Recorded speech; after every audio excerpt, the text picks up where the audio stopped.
বুদ্ধদা লাল সালাম আমাকে অনেক কষ্ট হলো কি যে দিন এই খবর পেলাম কি বুদ্ধদা আমাদের সবাইকে ছেড়ে চলে গেলেন। ওই সময় আমি অপারেশন থিয়েটারে ছিলাম, all India institute of medical sciences. বৌদির সঙ্গে কথা হলো, ও আমাকে বলল কি এই পরিস্থিতিতে তুমি আসবে না। আমি বললাম আজকে দিন আসবো, আপনাকে অসুচেতনকে দুজনকে মিলিয়ে বাঙ্গাল আমাদের কমরেডদের সঙ্গে, বাঙ্গালের জনগণের সঙ্গে আমি বুদ্ধদাকে মিলিয়ে লাল সালাম বলবো, কিন্তু ওটাও সম্ভব হলো না। কেন কি আজকেও আমি হসপিটালে আছি আর এই ইনফেকশনে কমব্যাট করছি, কিন্তু 2-4 দিনে আমি এসে যাব বাইরে। কিন্তু অনেক দুঃখিত হচ্ছে, ফ্রাস্ট্রেশন আর অ্যাগনি কি আপনার সঙ্গে আমি আজকে থাকতে पारलाम ना। बुद्धदा और हमारी संपर्क तकरीबन 50 सालों से है। जब से देश के अंदर छात्र नौजवान आंदोलन को मजबूती के साथ आगे बढ़ाने की जो समय आया था और मौका मिला था 1977 के बाद, इमरजेंसी को हराने के बाद, उस समय नया स्थापना हो रही थी हमारे देश के अंदर जनवादी नौजवान सभा की DYFI।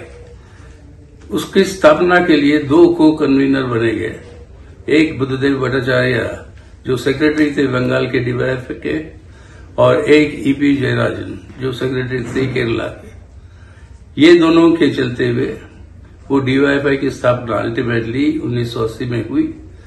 लेकिन उससे पहले उसी 1980 में उन दिनों में दुनिया के अंदर कम्युनिस्ट आंदोलन के अंदर ऐसी दुर्भाग्यपूर्ण परिस्थिति आई कि वहां पर CPIM को ना रूस की पार्टी ना चीन की पार्टी सही ढंग से वो पहचानती थी कि ये क्रांतिकारी पार्टी।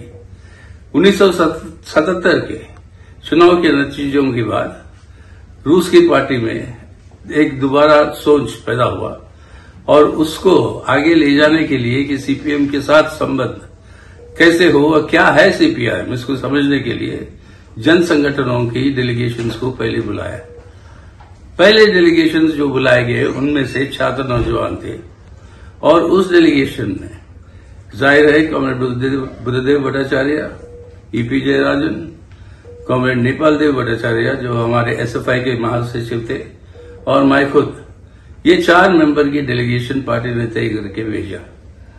बड़ी लंबी सैद्धांतिक बहस हुई वहां पे, हमारी लाइन की समझाने की पूरी कोशिश की गई और रूस के पार्टी के लोग फाइनली वो बोले हैं कि अब समझ में आ रहा है कि आप सबसे बड़े कम्युनिस्ट पार्टी भारत में कैसे बने और किस आधार पर यह हुआ। तो इस तरीके के सैद्धांतिक सवालों के ऊपर पूरी की पूरी बहस दुनिया के अंदर ही जो चलती रही, उसके अंदर भी कॉमरेड बुद्धदेव की भागीदारी रही। कॉमरेड MB के साथ उन्होंने एक बार चीन गए, कई बार चीन गए, लेकिन वहां पर सैद्धांतिक सवालों पे चर्चा था चीन की पार्टी में, उसके अंदर उन्होंने भाग लिया।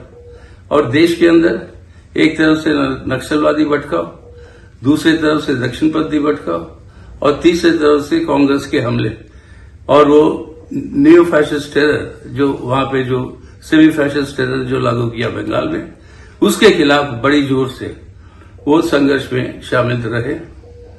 और इसके अलावा उनकी एक बात, 2 और बात मैं ध्यान आकर्षित करना चाहूंगा जो जरूरी है भविष्य के लिए। एक, वो संस्कृति पे जो उनका जोर और ज्ञान था।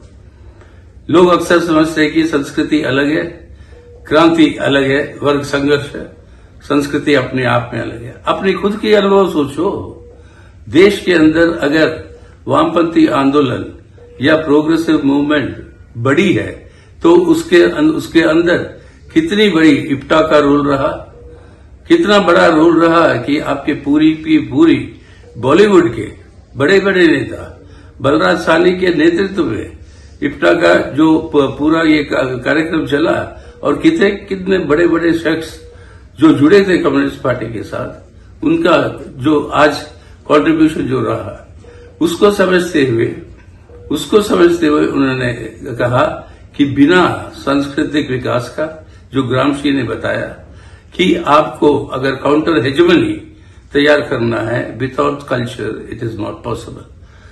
ये योगदान, और तीसरी सबसे बड़ी बात, बंगाल के नौजवान के लिए भविष्य का रोजगार। और जो भी गलतियां हुई इसमें, सवाल ये था कि जो निशाना उनका था, आज उसकी प्रासंगिकता और ज्यादा बढ़ी। लाखों के तादाद में बंगाल के नौजवान जाते हैं बाहर नौकरियों को खोजते हुए।